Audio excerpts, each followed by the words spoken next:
Você sabia que a Bíblia não é um texto único? Não. Ela é um conglomerado de textos que foram escritos ao longo de vários séculos por vários diversos autores. A gente não sabe quem foram esses autores, mas a gente tem hoje algumas hipóteses se levantaram. Antes, claro, se pensava que ela era não só um texto único, como que cada fato que ela conta realmente havia acontecido daquela exata maneira. E até hoje, a gente pesquisa, por exemplo, na arqueologia e na história com base no texto bíblico, porque não é que ele não é histórico completamente. Ele dá base para muitos eventos históricos e artefatos arqueológicos, sítios arqueológicos, monumentos, e também muitos dos seus autores, dos seus atores, né, dos personagens da Bíblia, muitas das coisas que são ditas dos eventos históricos estão de fato confirmados em outros textos de fora, né? E isso é importante porque assim a gente consegue ir averiguando a veracidade do relato bíblico. Mas o relato bíblico como um todo não tem obrigação e não foi escrito como um livro de história. Ele conta, aqueles textos variados e diferentes contam a visão do seu autor sobre a vida.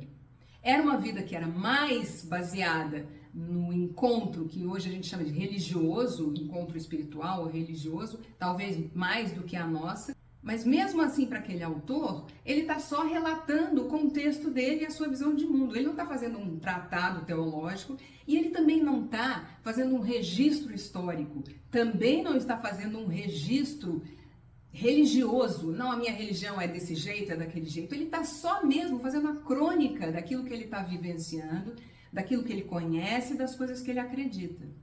E esse contexto ele é muito, muito, muito rico. Uma das coisas que chama muito a minha atenção quando eu estou estudando o texto bíblico é tentar entender esse contexto precisamente. Por quê? Porque vendo esse contexto a gente consegue também perceber outras coisas, que é como que um povo faz um trajeto tão longo, como que ele vai se modificando, o que vai acontecendo com um povo, uma civilização, por mais que seja pequena, o que vai acontecendo e como as coisas que vão acontecendo vão modificando a visão de mundo desse povo. Como esse povo vai relendo, então, o seu passado e como ele se prepara para o futuro. Tudo isso a gente consegue fazer com o relato bíblico, porque ele é antigo e o povo que o origina também vem vindo com a gente ainda nos nossos dias. Eu acho isso fascinante. Agora, tem uma peculiaridade do texto sagrado, não só deste texto como de outros também, que é o advento das religiões. Ou seja, a gente tem um texto que, como eu falei, a princípio é só o registro da visão de mundo dos seus autores, e aí quando chega num determinado momento, esse registro de visão de mundo e de contexto passa a ser considerado um texto sagrado. A gente não tem direito a esse mecanismo.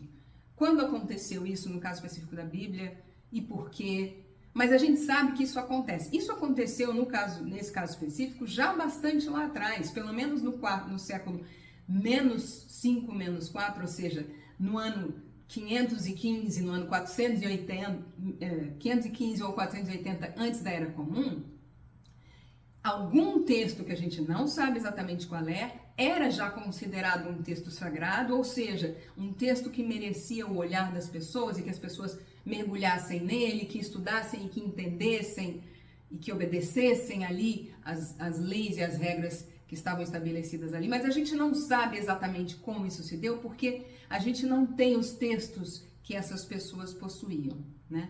Mas uma característica dos textos sagrados é que eles, em geral, tendem a originar religiões. Algumas religiões oriundas de textos sagrados, nós ainda as temos conosco até hoje.